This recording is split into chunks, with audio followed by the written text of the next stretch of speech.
এই গাজীপুরের ভাইয়েরা জোরে বলেন, গাজীপুরের ভাইয়েরা সুদ থাকবে, ঘুষ থাকবে, চাঁদাবাজি থাকবে, টেন্ডারবাজি থাকবে, ডাকাতি থাকবে, ধর্ষণ থাকবে, পুরো দেশটাই সোনার বাংলাদেশ হয়ে যাবে।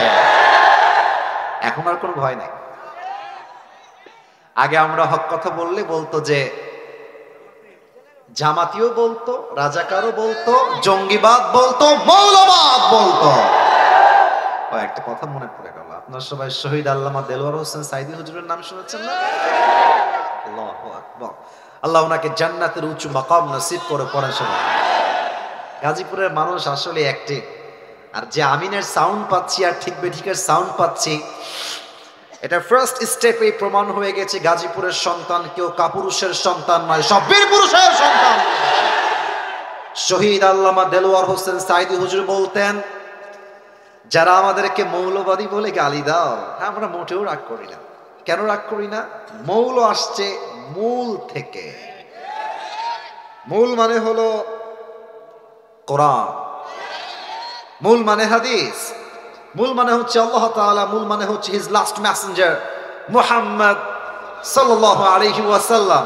তো যারা তোমরা আমাদেরকে মৌলবাদী বলে গালি দাও, আমরা হলাম মূলবাদী, তোমরা সব আগাবাদী। এবার বলেন তো, গাছের আগায় শক্তি বেশি না গোড়ায় শক্তি বেশি?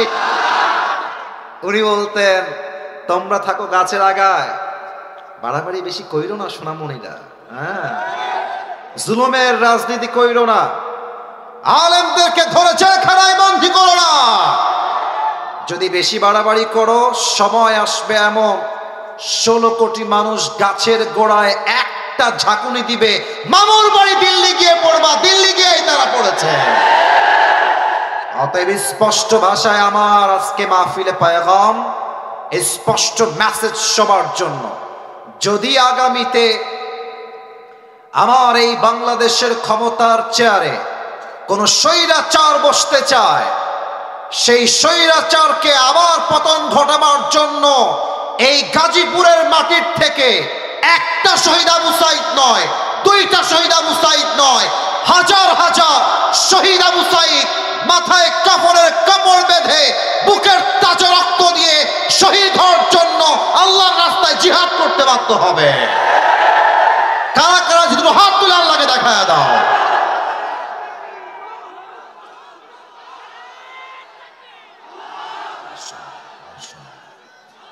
আল্লাহ এই স্লোগানকে কবুল করো, মাশাআল্লাহ। সকলে পড়া আমিন। আপনাদের বউ আছে? কার কার একটু হাত তুলুন, বউ আছে?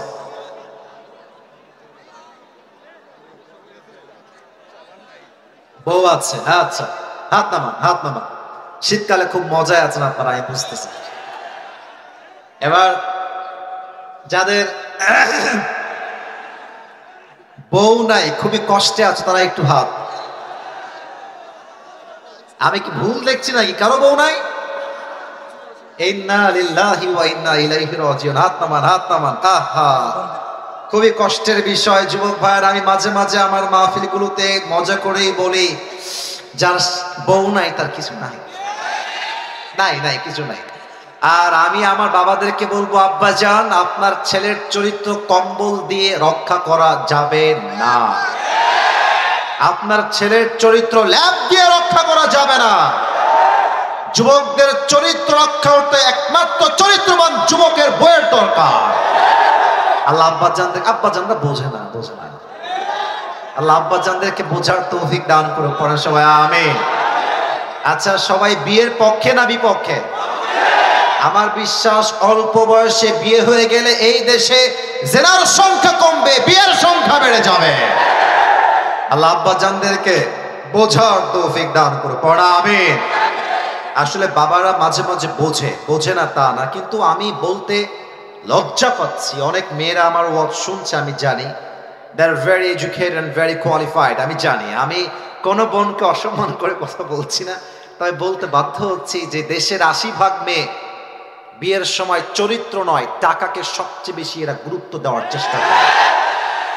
এবং আমি ঢাকা শহরের কথা কি বলবো, টাকা পাইলে কিছু মেয়েরা টাকলার সঙ্গ বিয়ের পিড়িতে বসে যায়। তাদের কাছে চরিত্র কোনো ম্যাটার করে না। ঢাকার গুলশানে ফ্ল্যাট থাকলে কিছু মেয়েরা টাকলার সঙ্গে বিয়ে করতে এক মুহূর্ত দেরি করে না যুবক। সেই মেয়েদেরকে বিনয়ের সাথে বলবো, আমার প্রিয় বোন, টাকা পাবেন, ঢাকার গুলশানে ফ্ল্যাটও পাবেন, গাড়িও পাবেন, তবে আপনার বয়স মাত্র 19। 70 বছরের বুড়ার সঙ্গে আপনি আপনার মনের শান্তি কখনোই খুঁজে পাবেন না।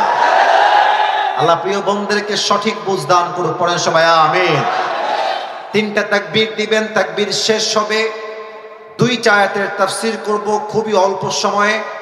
ফজরের নামাজটা আমাদের সবাইকে জামাতে পড়তে হবে, অল্প সময় ওয়াজ হবে, but that will be very constructive. এই যে ডানের ভাইরা আওয়াজ করা, জানি আমি জায়গা নাই, আমি বুঝতেছি জায়গা নাই। মিডিয়ার ভাইদেরকে ধাক্কা ধাক্কি করো না, একটু চুপ করে দাঁড়িয়ে থাকো, ঠিক আছে? বিবাহিত ভাইরা দিবেন প্রথম তাকবীর, সিঙ্গেল ভাইরা দিবেন সেকেন্ড তাকবীর, ঠিক আছে? I would like to test everyone who is more powerful. কার শক্তি কত বেশি আমি আজকে একটু চেক করতে চাই। বিবাহিত ভাইরা আপনারা আমার সম্মান বাঁচাবেন। বিবাহিত ভাইরা একটু কাশি দেওয়ার চেষ্টা করেন, হাসবেন না, তাকবীর দিবেন গলা ফাটায় দিয়ে একেবারে। বিবাহিত ভাইরা তাকবীর দেন, নারায়ে তাকবীর। সর্বনাশ, মুরব্বিরা লাভ দিয়ে উঠছে। আচ্ছা, এবার ইট ওয়াজ অ্যামেজিংলি অ্যাপ্রিশিয়েট, ভালো ছিল, খারাপ না, খুব ভালো সুন্দর সাউন্ড ছিল। এবার সিঙ্গেলের পড়া, তোমরা কি হেরে যাবা? তোমরা কি পরাজিত হয়ে যাবা? সিঙ্গেলের কাশি দাও। স্যার যারা আপনারা আছেন, স্যার আপনারা আমার উপর রাগ ঢাক না রেখে নাম্বারটা আপনারা দিবেন, আমি জানতে চাই আসলে কে জিততেছে। Single people, it's time for you. Single ভাইরা তাকবীর দেন আমার সাথে, নারায়ে তাকবীর। বিবাহিত ভাইরা মাফ করে দিবেন, হলো না, মানে জিততে গিয়েও আবার আপনারা হেরে গেলেন। যাই হোক, জো হো গেয়া, past is past, present is everything. এবার আমরা সবাই মিলে একটা তাকবীর দিব, তাকবীরের আওয়াজের ঠেলায় আমি স্টেজ ভেঙে নিচে পড়ে যাব, ঠিক আছে? আপনারা সবাই মিলে একটা কাশি দেন। গাজীপুরের সন্তান যে আমরা, বিড়ালের বাচ্চা নই, সব সিংহের বাচ্চা, এটা তাকবীর দিয়ে প্রমাণ করতে হবে। রাজি আছেন তো ইনশাআল্লাহ? নারায়ে তাকবীর। আল কোরআনের আলো, আল হাদিসের আলো, কোরআন হাদিস যেখানে, আলেম ওলামা যেখানে, গাজীপুরবাসী যেখানে, আল্লাহ রাব্বুল আলামিন সকলের স্লোগানকে তার সন্তুষ্টির ওয়াসিলা হিসেবে কবুল এবং মঞ্জুর করুক। পড়েন সবাই আমিন।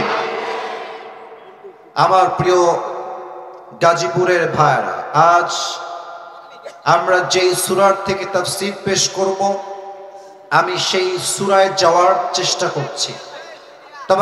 তবে সবাইকে একটা কথা বলবো, কেউ যদি আমার দোয়ার আগে যদি কোনো একজনও উঠে যায়, তার লুঙ্গি টান দিয়ে ধরে বসাই দিন। তবে খেয়াল রাখবেন লুঙ্গি যেন পুরোটা খুলে না যায়, ঠিক আছে? জাস্ট টান দিয়ে বসাই দিবেন, কারণ পুরো বছরে একদিন এসেছি, আবার কবে দেখা হবে জানি না। আজকের মাহফিলে এসেছি, দোয়া না করে কেউ বাসায় আমরা ফিরবো না, ঠিক কিনা?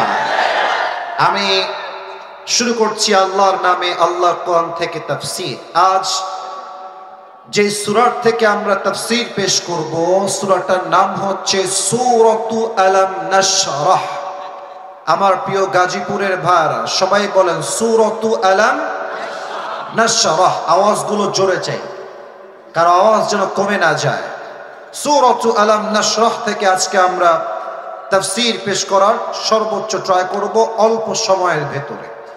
এই সূরাটা আছে 30 নাম্বার পারা। বলেন সবাই, কত নাম্বার পারা? 30 নাম্বার পারা। এই সূরার আয়াত সংখ্যা হচ্ছে, এই যে কই যায়, এই নীল মিডিয়া, আচ্ছা ঠিক আছে, সাইডে যাও, খবরদার কেউ যেন আমি উঠতে না দেখি। This is the last warning for everyone, কেউ উঠে যাবেন না, সবাইকে আমি অবজার্ভ করার ট্রাই করছি। এই সূরার আয়াত সংখ্যা হচ্ছে মোট 8টা। গাজীপুরের ভাইরা মোট কয়টা? 8টা। তবে আজ আমরা 8টা আয়াতের ব্যাখ্যায় যাব না, আমরা জাস্ট 2টা আয়াতের ব্যাখ্যা শুনব। জোরে সোরে বলেন সবাই, কয়টা আয়াত? আউযু বিল্লাহি মিনাশ শাইতানির রাজীম। বিসমিল্লাহির রহমানির রহিম। ফাইন্না মাআল উসরি ইউসরা, ইন্না মাআল উসরি ইউসরা। Indeed and verily, with every hardship there is ease. এই আয়াতের তর্জমা হচ্ছে প্রত্যেকটা কষ্টের সাথে স্বস্তির দেখা, স্বস্তির সন্ধান। বলেন তো গাজীপুরের ভাইয়েরা আছে না নাই? আপনি যদি আমার কথাগুলো আজকে এখান থেকে শোনেন, এখান থেকে কথা বুঝে আসবে না, এখান থেকে শুনতে হবে, কারণ প্রত্যেকটা পয়েন্ট খুবই ডিপ। যদি আপনি দিল দিয়ে না শুনেন, ইহা সে শুনোগে ইহা সে নিকাল জায়গা। এজন্য কান দিয়ে নয়, যতটুকু শুনবেন দিল দিয়ে শুনবেন। রাজি আছেন তো সবাই ইনশাআল্লাহ? তাহলে আমি সবার থেকে তর্জমাটা মুখস্থ শুনতে চাই। আমি বলবো প্রথম ধাপ, আপনারা বলবেন সেকেন্ড ধাপ। কষ্টের সাথেই আছে, এই জোরে কোন, বামে সাউন্ড নাই, ডানে পারফেক্ট সাউন্ড, মাশাআল্লাহ। কষ্টের সাথেই আছে স্বস্তি বা সুখ। এটা হচ্ছে সূরাতু আলাম নাশরাহ এর 5 এবং 6 নম্বর আয়াত। এই 2টা আয়াতের আমি আজ তাফসীর থেকে 4টা ব্যাখ্যা দেব। Look at my 4 fingers. সবাই বলেন কয়টা ব্যাখ্যা? 4টা। 4টা ব্যাখ্যা শেষ হবে, 2টা ঘটনা বলবো, দোয়া হবে, and then we will go back to our home. বলেন সবাই ইনশাআল্লাহ। আসুন আমরা ব্যাখ্যায় ফিরে যাই। আমি দেখতে পাচ্ছি এখানে অনেক মাদ্রাসার ছাত্র ভাইয়েরাও আছেন। এটা খুবই আমার জন্য সৌভাগ্যের বিষয় যে আপনারা মাহফিলে অংশগ্রহণ করেছেন। আমি কথা বলতে ভেরি কমফোর্টেবল ফিল করব, বিকজ আপনারা আমার কথা আরো ভালো বুঝবেন। যুবক ভাইয়েরাও অবশ্যই বুঝবেন। খেয়াল করেন, আল্লাহ তাআলা বলছেন ফাইন্না মাআল উসরি ইউসরা, ইন্না মাআল উসরি ইউসরা। এখানে তর্জমা হচ্ছে কষ্টের সাথেই আছে স্বস্তি। খুব খেয়াল করেন, এখানে উসর তথা কষ্ট এটা আসছে আগে, ইউসর তথা স্বস্তি এটা আসছে পরে। তাহলে কষ্ট এসেছে আগে, স্বস্তি এসেছে পরে। তবে আপনি যদি এই আয়াতের দিকে আরবিক যেই গ্রামারের নিয়ম আছে, রুল আছে, সেই দিক থেকে তাকান, তবে এখানে স্বস্তি এসেছে আগে, কষ্ট এসেছে পরে। তাহলে যদি আপনি পড়তে যান তেলাওয়াত হিসেবে ফাইন্না মাআল উসরি ইউসরা, এখানে স্বস্তি আসছে পরে, কষ্ট আসছে আগে। বাট আরবি নিয়ম অনুযায়ী এখানে স্বস্তি আসছে আগে, কষ্ট আসছে পরে। এখন বলবেন হুজুর এই গ্রামারটা বলার উদ্দেশ্য আপনার কি ছিল? এটা আমার উদ্দেশ্য, এটা আল্লাহর উদ্দেশ্য। আল্লাহ গ্রামার অনুযায়ী স্বস্তিকে আগে রেখে এটা বোঝাতে চায় যে বান্দা, তোর জীবনে যত কষ্ট আসুক, তোর ফোকাস, তোর পার্সপেক্টিভ, তোর দৃষ্টিকোণ কষ্টের দিকে হবে না, স্বস্তির দিকে হবে। কষ্টের দিকে নয়, স্বস্তির দিকে। এবার আমাকে উত্তর দিলেই তাফসীরটা আরো ভালো বুঝে আসবে। যেই মাস চলছে, মাসটার নাম হচ্ছে কি মাস? এই যে আসতে কয় রে বাবা, কি মাস? 2000 কয় সাল? 25 সাল। আমাকে উত্তর দিবেন সবাই, কেউ যেন বাদ না যায়। এই জানুয়ারি মাসে আপনি কয়দিন না খেয়েছিলেন? একদিনও না, তাই না? আচ্ছা, যদি বলি এই জানুয়ারি মাসে আপনি কয়দিন অসুস্থ ছিলেন, বলবেন 2-1 জন হয়তো 1 দিন 2 দিন অসুস্থ ছিলাম। এর মানে আপনি যদি পুরো জীবনটাকে একটু অবজার্ভ করেন, দেখবেন যে আপনার জীবনে কষ্টের সংখ্যা কম, স্বস্তির সংখ্যা বেশি। ঠিক কিনা বলে? আল্লাহ বলছে বান্দা কষ্টের দিকে তাকাস না, স্বস্তির দিকে তাকিয়ে দেখ, তোকে তোর জীবনটাকে সুন্দর করে দিবে একজন। তিনি কে? এখন চলছে শীতকাল। সেই দিন আমার প্রোগ্রাম ছিল বগুড়া। নাম শুনছেন না আপনারা? বগুড়া একটা উন্নত জেলা। তো আমি প্রোগ্রামে গেলাম, আল্লাহ তাআলার যেটা ফয়সালা আর কি, গাড়িটা নষ্ট হয়ে গেছে। আমার গাড়িও নষ্ট, যে গাড়ি ভাড়া করে নিয়ে আসছি ওই গাড়িও নষ্ট, দুইটাই নষ্ট রাস্তার মাঝে। রাত বাজে 2টা, কনকনে শীতে আমি থরথর থরথর করে কাঁপছি। বিশ্বাস করেন, আমি যতই বড় হুজুর হই আর যত বড়ই ফেমাস মানুষ হই না কেন, ডিপ্রেশন, চিন্তা প্রত্যেকটা মানুষের ন্যাচার, প্রত্যেকটা মানুষের দুশ্চিন্তা মাঝে মাঝে একটু হলেও হয়। কথা ঠিক আছে আমার? বিশ্বাস করেন, আমি গাড়িতে বসে বসে ভাবছি, ইসরে এত কনকনে শীত, আমার কত কষ্ট হচ্ছে। আল্লাহ, তুমি আমাকে এত কষ্ট কেন দিচ্ছ? আমি তোমার দিনের কাজ করছি, এটা মাথায় চিন্তা করছি। সিএনজি এলো, সিএনজিতে ব্যাগ উঠালাম, যাচ্ছি অন্য আর একটা গাড়ি নেওয়ার জন্য। তো আমাকে যখন বগুড়ার রেল স্টেশন দিয়ে ক্রস করানো হলো, চিন্তা চেঞ্জ হয়ে গেল। আমি দেখলাম আমি শীতে কাঁপছি, আমার ভেতরে 2টা গেঞ্জি, উপরে জ্যাকেট, তার উপরে শাল বা চাদর পরে আছি। আমার স্টেশনে সাডেনলি চোখ পড়ল স্টেশনের দিকে। এই রিসেন্টলি মাত্র 20-25 দিনের কথা বলছি। আমি দেখলাম স্টেশনে পিচ্চিরা শুয়ে আছে, বাচ্চা, গায়ে জামা নাই, কোনো মতে ছেঁড়া বস্তা দিয়ে মুড়ি দিয়ে আছে। মুরব্বীরা শুয়ে আছে, বৃদ্ধা মা শুয়ে আছে, খেতা আছে, ল্যাপ নাই, কম্বল নাই। আমি বুঝলাম ফাইন্না মাআল উসরি ইউসরা, বান্দা যা আছে তাই দেখ, যা নাই তাই দেখিস না। ঢাকার গুলশানে যখন যাবেন, BMW, Mercedes, range rover, Rolle's Royals, CHR, কত ব্র্যান্ডের গাড়ি নেবেন, সব আছে গুলশানে। দেখলে মনে হবে, ইস, আমি গাজীপুরের ছেলে, আমার তো একটা সাইকেলও নাই। ভাইরে, অনেক কিছু থাকলেই সুখী হওয়া যায় না, সুখী হওয়ার জন্য আল্লাহ রহমতের প্রয়োজন হয়। আপনাকে একটা অবাক করা তথ্য দিব, কিন্তু মিডিয়া আছে, বলতে লজ্জা পাচ্ছিলাম, ভেবেছি বলবো না, তবে বলবো, আপত্তি নাই বলতে। শুনলে আপনারা হয়তো অনেকে মাইন্ডে নেবেন, বাট আপনাকে বুঝতে হবে যা বলছে আমি বাস্তব বলছি। ঢাকার গুলশানে স্বামীর বউ যে হয় অন্য পুরুষের ভাবি, স্বামী তার বউকে অন্য পুরুষের সঙ্গে শোয়ার জন্য দিয়ে দেয়। আপনি দেখেন নিউজে, আপনি ইন্টারভিউ দেখেন, আপনি বলবেন হুজুর আপনি এই পয়েন্টটা কেন উল্লেখ করলেন? আমি বলবো ভাইজান, ঢাকার গুলশানের লোকের কাছে রোলস রয়েলস আছে, দামি ফ্ল্যাট আছে, বাট তাদের কাছে চরিত্রের 2 পয়সা কোনো মূল্য নাই। আপনার কাছে হয়তো বা গাজীপুরে বড় একটা বাড়ি নাই, হয়তো টিনের ছাপরা আছে, বাট আপনাকে মাথায় রাখতে হবে, ওর টাকা থাকতে পারে, ওর মনের সুখ নাই। আল্লাহ আমাকে টাকা কম দিয়েছে, মনের সুখ বেশি দিয়েছে, ঠিক কিনা বলেন? আল্লাহ বলছে, বান্দা কষ্টের দিকে নয়, আমি আল্লাহ তোমাকে যেই স্বস্তি দান করেছি সেই স্বস্তির দিকে তাকাও। 1 নাম্বার ব্যাখ্যা, আমাদের ফোকাস হবে স্বস্তির দিকে, কষ্টের দিকে নয়। 1 নাম্বার ব্যাখ্যা। 2 নাম্বার, খেয়াল করো, ফাইন্না মাআল উসরি ইউসরা, এখানে আল উসর কষ্ট। এই যে আমার মাদ্রাসার ছাত্র ভাইয়েরা আমার দিকে তাকান, এখানে আলিফ লাম আসছে, আল উসর অর্থাৎ এটা মারিফা, নির্দিষ্ট। কষ্ট জীবনে কার কোনটা আছে এটা সবাই আমরা জানি। মনে করেন আপনার বউ খারাপ, এটা আপনি জানেন, আপনার চাকরি লাগবে, এটাই কষ্ট, এটা আপনি জানেন। বাট স্বস্তি কোথায় আসবে এটা আমরা কেউ জানি না, এটার খবর রাখে একজন, তিনি কে? এবার আপনাকে আমি দুনিয়ার এক্সাম্পল দিয়ে তাফসীরটা বোঝাবার ট্রাই করি। ঢাকার বসুন্ধরার নাম শুনছেন তো নাকি? না, শুনবেন না কেন, আপনারা তো ওখানে যাওয়া মানুষ, সবাই তো স্বচক্ষে দেখেছেন।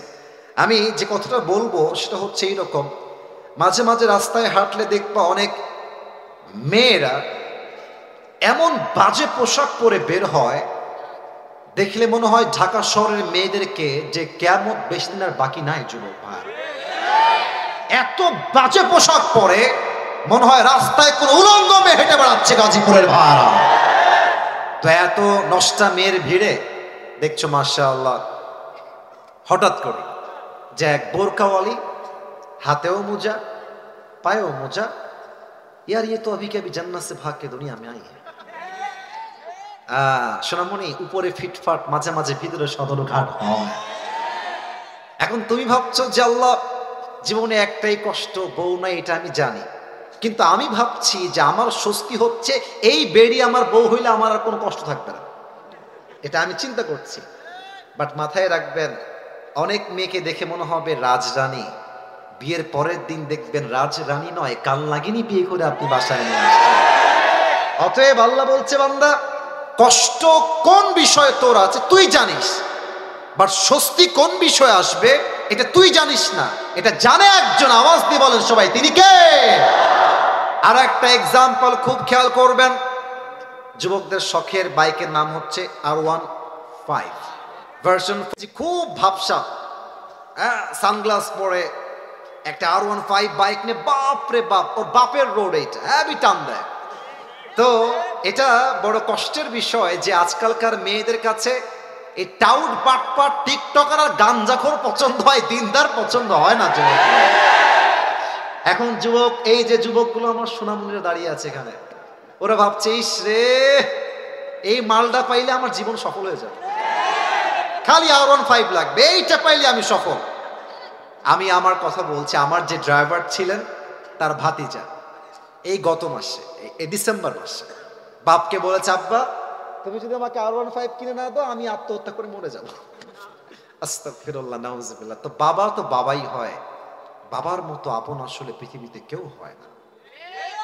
আব্বা বলেছে ঠিক আছে, তোর মরতে হবে না, তোকে আমি আমার সব কিছু দিয়ে দিব R15, সমস্যা নেই। রিসেন্ট 1 মাসও হয়নি, R15 কিনে দিয়েছে।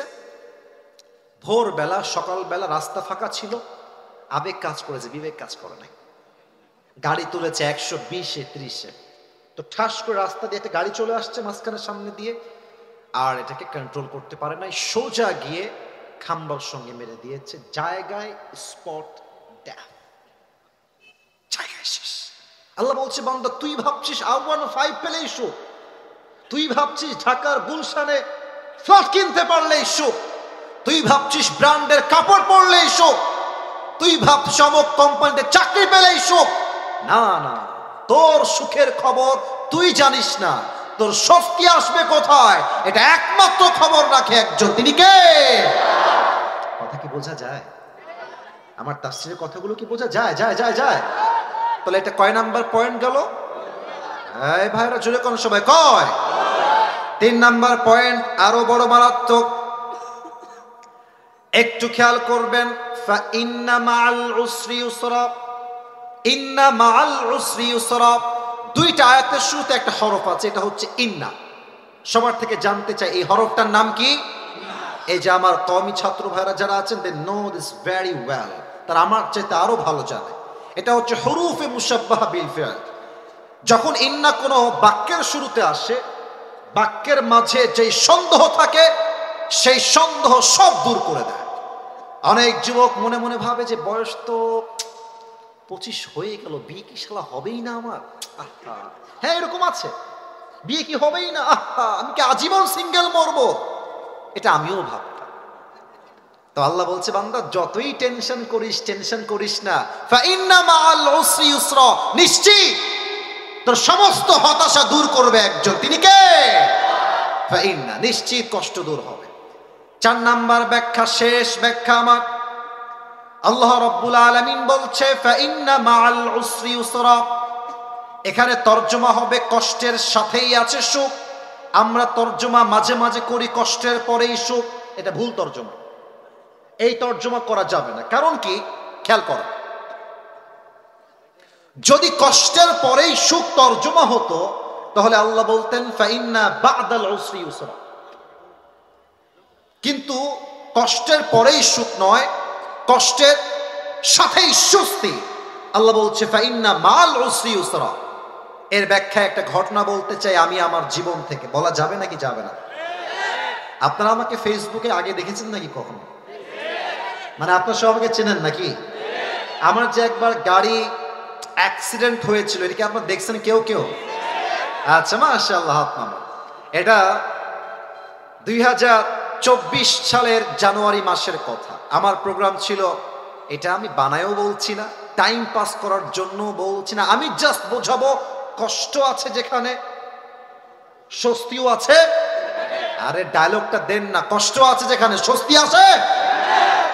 আমি প্রোগ্রাম করে কুমিল্লার দিকে আসছি, চাঁদপুরে আমার প্রোগ্রাম ছিল। গাড়িটা যমুনা ফিউচার পার্কের পাশে যে ব্র্যান্ড নিউ শোরুমগুলো আছে না, ওই পাশে ডান দিকে ঢুকে যে গাড়িটা কিনেছি জানুয়ারি মাসের 1 তারিখে। তো কিনেছি, আসলে দামি গাড়ি, মোটামুটি অনেক দাম ছিল ওই সময়। মার্কেট প্রাইস মেবি 55 লাখ ছিল। এটা শো অফ না, আপনি একটু পরে বুঝবেন যে আমি আসলে কি বলতে চাই আপনাকে। তো গাড়িটা কিনে খুব শখের গাড়ি, মাশাআল্লাহ, খুবই সার্ভিস ভালো অ্যান্ড লুকিং জাস্ট ওয়াও, দেখতেও সুন্দর। তো চাঁদপুর থেকে আমার প্রোগ্রাম, আমি আসবো কুমিল্লাতে, এসে ঘুমাবো। তো দেখবেন যে গ্রামের যে রাস্তাগুলো হয় তিরিং বিরিং রাস্তা, একবার ডানে গিয়ে আবার বামে গিয়ে আবার ডানে। তা আমার ড্রাইভার সাহেবের এমন আবেগ কাজ করেছে, গ্রামের রাস্তায় গাড়ি তুলেছে 80-তে। তো আবেগের জন্য কি হয়েছে, রাস্তা ভেজা, বৃষ্টি হয়েছে। তো দেখেন, look at my right hand, ডান হাত দেখেন, গাড়ি যাচ্ছে এমনি সোজা, বোঝা যায়? ও ভাই কতক্ষণ বোঝা যায়? সোজা যাচ্ছে গাড়ি। তো রাইটে টার্ন নেওয়া লাগবে, অর্থাৎ ডান দিকে যাওয়া লাগবে। গাড়ি কিন্তু আছে 80-তে, আর রাস্তা পুরোটা ভিজা আর কাদা। তো আমার ড্রাইভার সাহেবের যে আবেগ কাজ করেছে, বিবেক কাজ করে নাই।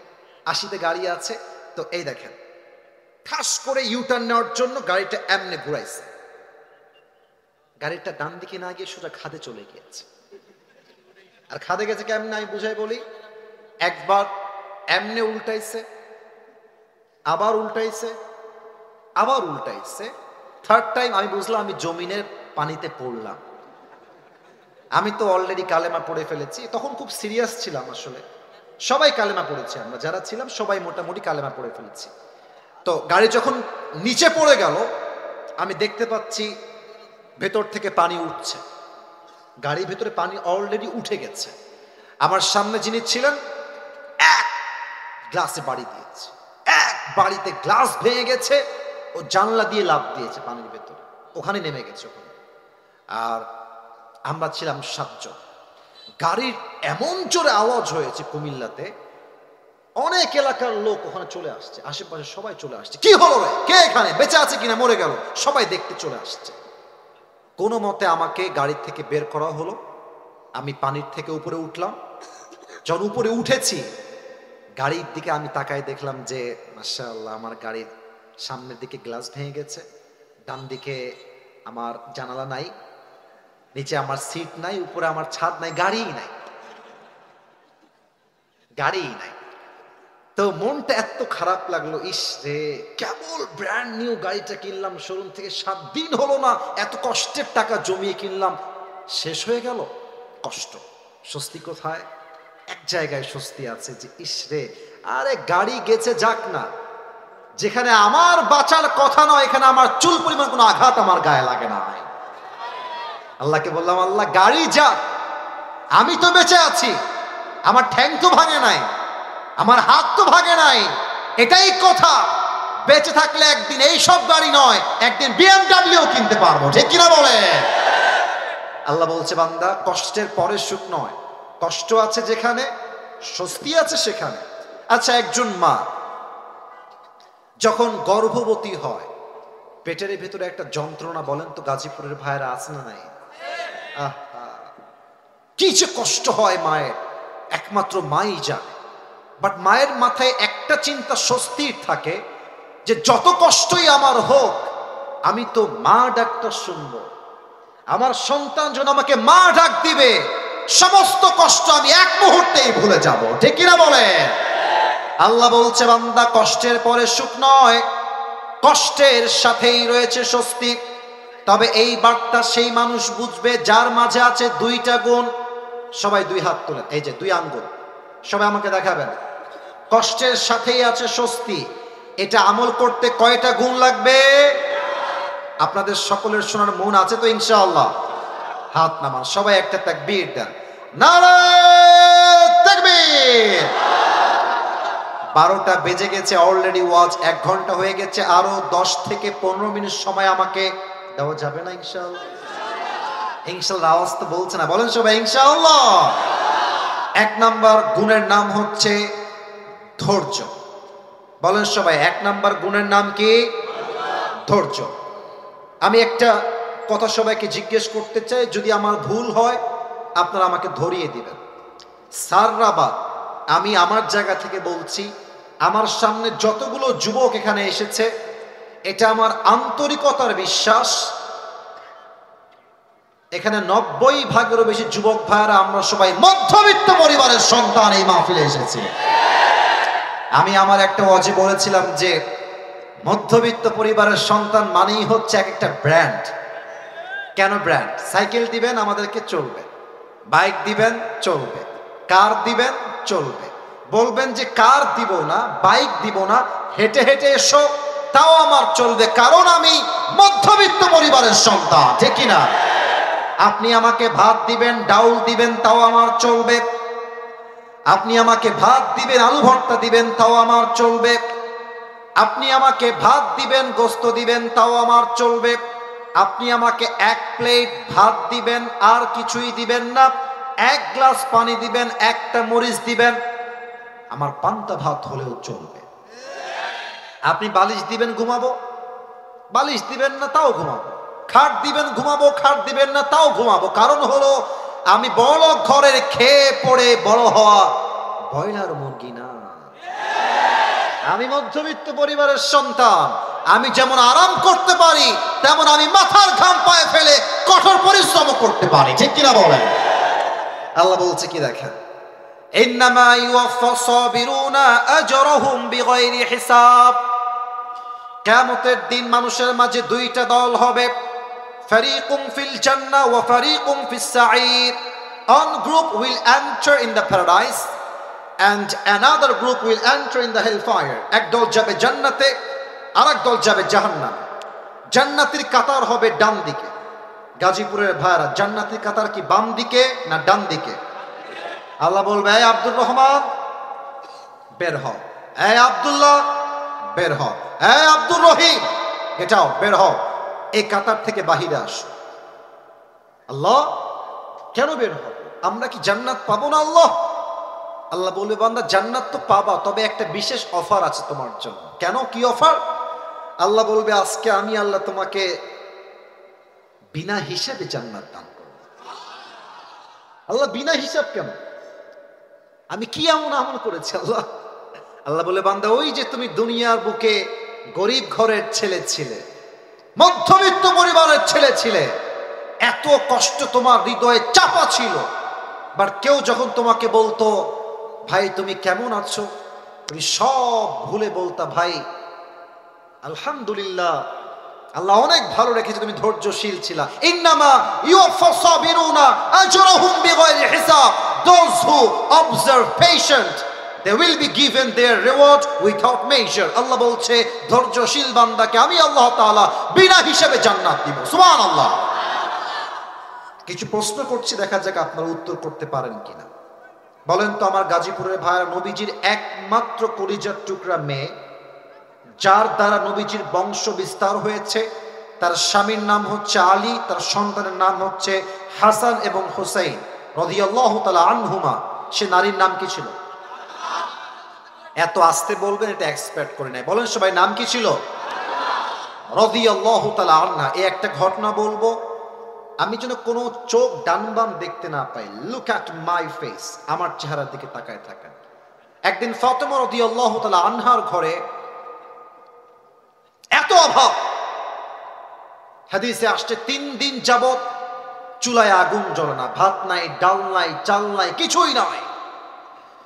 ফাতেমা রাদিয়াল্লাহু তাআলা আনহা ডাক দিয়ে বলছে, আলী, অভাব তো বড্ড চরম পর্যায়ে পৌঁছে গিয়েছে, খাবার দাবার ডাল ভাত কিছুই নাই বাসার ভেতরে, কি করা যায়, আমাকে পরামর্শ দাও। আলী বলছে, তুমি এক কাজ করো, নবীর কাছে যাও, গিয়ে বলো, ইয়া রাসূলুল্লাহ আ'তিনি শাইআন, গিভ আস সাম ফুড, কিছু খাবার দেন, আমরা বড় ক্ষুধার্ত 3 দিন যাব। যাও, বাবার কাছে যাও। দেখেন, স্বামী যা বলে বউ তা শুনতে বাধ্য। শুনতে হবে যদি ইসলামী শরিয়াহ অনুযায়ী হয়। বাংলাদেশে সবচাইতে ডিভোর্সের সংখ্যা ঢাকা শহরে বেশি। কারণ কি জানেন? আমি এটা বলে দিই এই সিক্রেটটা। ঢাকা শহরের মেয়েদের ডিমান্ড একটু বেশি, চাই, আরো চাই, আরো চাই। এক ছেলে মাইন্ড করবেন না, আমার কাছে আসছে যুবক ছেলে, ভেরি ইয়াং ম্যান। বলছে হুজুর আমি আমার বউকে তালাক দিয়ে দিব, ওর সঙ্গে আমি থাকবো না। বুঝে গেছি ওর মাথা খুব গরম। বসো বসো, কি হয়েছে, কি সমস্যা? বলছে যে হুজুর আমার বউয়ের চাহিদার কোনো শেষ নাই, খালি চাই, একটা এনে দেই আর একটা চাই, ওইটা দেই আর একটা চাই। প্রিয় ভাইয়ারা, বিয়ে হচ্ছে দিল্লি কা লাড্ডু, খাওগে তো ভি পছতাওগে, নেই খাওগে তো ভি পছতাওগে। তা আমার মনে হয় যে না খাওয়ার চাইতে খেয়ে পছতানো 1000 গুণ বেশি ভালো যুবক ভাইয়ারা, তাই না? তো আমি বললাম ভাই কেন, কি সমস্যা, আর কি কি বলে বলেন তো দেখি। তো বলছে হুজুর সেই দিন আমার কাছে এসেছে, বলছে জান তুমি কি জানো আমার অমুক বান্ধবীর জামাইন তাকে আইফোন 16 প্রো ম্যাক্স দিয়েছে। এর মানে কি, মেয়েটা বলতে চাচ্ছে যে ওর জামাই তোকে দিয়েছে, তুমি আমাকে কবে দিবা? মেয়েদের এই ডিমান্ডের জন্য হাজার হাজার স্বামী ঢাকা শহরে হারাম ইনকাম করতে বাধ্য হয় গাজীপুরের ভাড়া, ঠিক কিনা? ফাতেমার দিকে তাকান, ফাতেমা নবীর কাছে আসছে, এসেই দরজায় নক দিয়েছে। নবীজির স্বভাব, নবী নিজে আসতেন, গেট খুলতেন, ফাতেমাকে নিজেই ঘরে নিয়ে আসতেন। নবীজি গেট খুলেই ফাতেমার চেহারা দেখেই বুঝে গেছেন ফাতেমা ইজ ডিপ্রেসড, সে হতাশ, কোন একটা সমস্যায় সে পড়ে গেছে। নবীজি মেয়ের হাত ধরলেন, চুপ করে ধরে বাসায় নিয়ে খাটের উপরে বসালেন, বললেন মা বলো তোমার কি হয়েছে? ফাতেমা মাথা নিচুর দিকে দিয়ে বলছে আব্বাজান আতিনি শাইআন, কিছু খাবার দেন, 3 দিন যাবত বড্ড ক্ষুধার্ত। নবীজি বুঝে গেছেন আমার মেয়ে ক্ষুধার্ত, ধৈর্যের পরীক্ষা নেওয়া লাগবে। বলছে আচ্ছা মা টেনশন নাই, খাবার দিব, নট আ বিগ ডিল, তবে তোমাকে আমি 2টা অপশন দিব, তুমি কোনটা চুজ করবা, that decision is totally yours, সিদ্ধান্ত তোমার মা। 2টা অপশন শোনো, এক তোমাকে আমি 5টা বকরি দিব, আর হলো তোমাকে আমি 5টা দোয়া শিখাই দিব, which option you wanna select, তুমি কোনটা নিতে চাও? ফাতেমা বুঝে গেছে আমার আব্বাজান আমাকে ধৈর্যের পরীক্ষা নিচ্ছে। বলছে আব্বাজান 5টা বকরির দরকার নাই, 5টা দোয়া শিখাই দিলে আমি ফাতেমা খুশি মনে বাসায় ফিরে যাব। নবীজি বলছেন এই তো আমার মেয়ে ধৈর্যের পরীক্ষায় পাশ করেছে, সুবহানাল্লাহ। আল্লাহর হাবিব দোয়া শেখালেন, আমি আপনাদের সবাইকে শেখাতে চাই। আমি জানি এটা মুখস্থ হবে না, অনেক মিডিয়ার ভাইরা আজকে এসেছে, কাউকে আমি চিনিও না, আপলোড দিয়ে দিবে কালকে, মুখস্থ করে নেবেন। সবাই পড়েন আমার সাথে গাজীপুরের সাউন্ডে, ইয়া আউয়ালাল আউয়ালিন। আপনারা খুবই সুন্দর সাউন্ডে কথা বলেন, মাশাআল্লাহ। ভাইরা আপনারাও বলবেন, ইয়া আউয়ালাল আউয়ালিন, ইয়া আখিরাল আখিরিন, ইয়া যাল কুওয়াতিল মাতিন, ইয়া রাহিমাল মাসাকিন, ইয়া আরহামার রাহিমিন। শেষ শব্দের দোয়া অনেক সহজ, সো আমি সবার থেকে লাউডলি শুনতে চাই, ইয়া আরহামার রাহিমিন। যাও ফাতেমা গিয়ে এই আমলটা করার চেষ্টা করো। ফাতেমা বাসায় ফিরে আসছে, তো আলী গেটের কাছে দাঁড়িয়ে আছে যে ফাতেমা আসবে, হাতে কিছু খাবার থাকবে, আমি নিব, ফাতেমাও খাবে, আমিও খাবো। আলী রাদিয়াল্লাহু তাআলা আনহু দূর থেকে দেখছেন ফাতেমা ফিরে আসছে, বাট ফাতেমা 2 হাতে কিছুই নাই, 2 হাত ফাঁকা। আলী বলছে ইয়া ফাতেমা আইনা তাআম, ওয়্যার ইজ দ্য ফুড, খাবার কোথায়, তোমার হাত তো খালি। ফাতেমা বলছে আলী যাহাবতু লিদ দুনিয়া ওয়া জিতু বিল আখিরা, যাহাবতু লিদ দুনিয়া ওয়া জিতু বিল আখিরা, আমি আমার প্রিয় আব্বার কাছে নবীর কাছে দুনিয়া চাওয়ার জন্য গিয়েছিলাম, তবে আমার আব্বা যেন আমাকে দুনিয়া নয় 2 হাত ধরে আখিরাত দিয়ে ফেরত পাঠিয়ে দিয়েছে। আলী বলছে হবে না, পেটের যন্ত্রণা আর সহ্য হচ্ছে না, এবার আমি যাব। ও আব্বা জানেরা, জামাই আসছে শ্বশুরের কাছে, it's a matter of Prestige issue. জামাই এসছে, এসে বলছে আসসালামু আলাইকা ইয়া রাহমাতাল লিল আলামিন, হে নবী আপনাকে সালাম। নবী তো বুঝে গেছে যে আলী কেন এসেছে। জামাই বসো, কি দিব বলো, কি চাই? বলছে নবী হে 3 দিন যাবত বড্ড অভাব, যদি কিছু খাবার দিতেন বড্ড মেহেরবানি হতো আপনার ব্যাপারে। নবীজি বলছে ঠিক আছে খাবার দিব, তবে 2টা অপশন তোমাকে দিচ্ছি, তুমি কোনটা নিবা, the decision is totally yours. নবীজি জামাইয়ের সবরের পরীক্ষা নিচ্ছে, বলছে তোমাকে আমি 5,000 বকরি দিব। আগে বলেছিল 5টা, এবার সংখ্যা বেড়ে 5,000। 5,000 বকরি দিব আর 5টা দোয়া দিব। Which option you want select? তুমি কোনটা নিতে চাও আলী? আলী বুঝে গেছে আমার শ্বশুর আমাকে ধৈর্যের পরীক্ষা দিচ্ছে। আলী বলছে, নবী হে, 5,000 বকরি ইজ মাইনাস, আমাকে আপনি 5টা দোয়া শিখাই দেন। নবীজি আবার সেই 5টা দোয়া আলীকে শিখিয়ে দিলেন। আলী রাদিয়াল্লাহু তাআলা আনহু বাসায় ফিরে আসলেন। ফাতেমা এবং আলী রাদিয়াল্লাহু তাআলা আনহু দুইজন মিলে এই 5 শব্দের দোয়ার আমল করলেন। হাদিসে আসছে এই 5টা শব্দের দোয়ার আমলের বিনিময়ে আল্লাহ তাআলা তাদের সংসারের সমস্ত অভাবকে গায়েবী খাজানার থেকে দূর করে দিলেন। সুবহানাল্লাহ। অতএব অভাব পরিবারে আসবে, টাকা থাকবে না, ব্যবসা থাকবে না, চাকরি থাকবে না, কিছুই থাকবে না, বাট মাথায় রাখবেন কষ্টের সাথেই আছে স্বস্তি। ধৈর্যের সঙ্গে স্থির থাকেন, আপনার পথ খুলে দিবে একজন। আওয়াজ দিয়ে বলেন সবাই, তিনি কে? 1 নাম্বার হলো ধৈর্যশীল হওয়া জীবনের যে কোনো মুহূর্তে। 2 নাম্বার হচ্ছে আল্লাহর উপরে তাওয়াক্কুল। ওয়া মান ইয়াতাওয়াক্কাল আলাল্লাহি ফাহুয়া হাসবু। Whoever trusts in Allah subhanahu wa ta'ala, Allah is sufficient for him. যে ব্যক্তি আল্লাহর উপরে ভরসা করতে পারে, আল্লাহ বলছেন আমি একাই তার জন্য যথেষ্ট হয়ে যাই। সুবহানাল্লাহ। এটা আমার শেষ হাদিস বলছি, এটা বলেই দোয়া করব। তবে একটা প্রবাদ বাক্য আছে, শেষ ভালো যার, আরে ভাই কথা কোন, শেষ ভালো যার সব ভালো তার। এটা আমার শেষ হাদিস। আমাকে গিভ মি জাস্ট 5 মিনিটস, 5টা মিনিট সময় দেন। যদিও বা এটা দেওয়া লাগতো না, যদি আমি বসে না থাকতাম হয়তো 12টার আগেই ওয়াজ শেষ হয়ে যেত। স্যাররা কথা বলেছেন তাই 5 মিনিট সময় চাচ্ছি আপনাদের কাছে। বলেন তো নবীজির মোট স্ত্রী ছিল কয়জন? সবাই জানে, তাও কথা কয় না। কয়জন? সেকেন্ড প্রশ্ন, নবীর প্রথম স্ত্রীর নাম কি ছিল? খাদিজা রাদিয়াল্লাহু তাআলা আনহা। আমি এখন জাস্ট একটা হাদিস বলবো, হাদিসের একটা টাইটেল দিচ্ছি, খাদিজার সঙ্গে নবীজির বিয়ে কেমনে হয়েছিল। That is the title of this হাদিস। শোনেন, খাদিজা ছিলেন এমন একজন নারী যিনি আরবের সবচেয়ে ধনী এবং richest women in Arabic world. তার মতো ধনী মেয়ে আরব বিশ্বে দ্বিতীয় আর কেউ ছিল না। প্রথম স্বামীও মারা গেছে, দ্বিতীয় স্বামীও মারা গেছে, থার্ড হাজবেন্ড সেও মারা গেছে।